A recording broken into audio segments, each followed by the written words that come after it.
being a business owner wasn't even on the horizon. Half an hour or so, I want to tell you a little bit about how that happened. So the first thing to say is that I did not grow up in an entrepreneurial family. I worked very hard and very successfully, but generally for other people.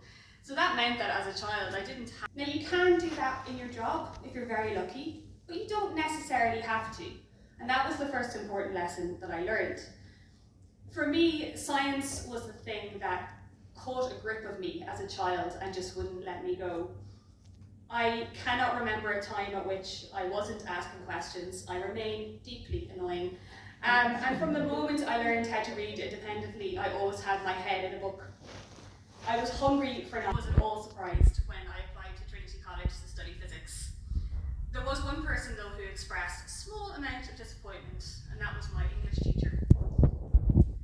Now I know that for a lot of people, the language of science, the equations, the specific terms, the graphs, the calculations, at best they are daunting, and at worst they are, I believe some grow on a podcast, over decades of high quality scientific research. And I would just throw my hand up at this, like, what idiots! Why can't they just look at the data?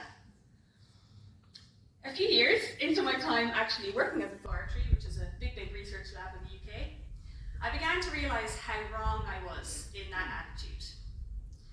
At this stage, I had begun to have very open, engaging, interesting conversations. Now, I'm not the first nor the last to have this realisation. There are many, many incredible science communicators in the world who understand the importance of meeting people where they are.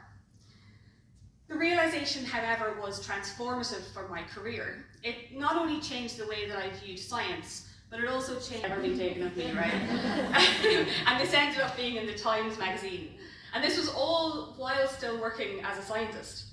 And to be clear, my goal with this stuff was not at all about raising my own profile. I kind of wanted to remain a bit like... So I initially left the lab to work at the Nobel Foundation. So that's the organisation that gives out the prizes. And while that job was cool and had some, really high points, I actually found the organisation to be deeply, deeply conservative.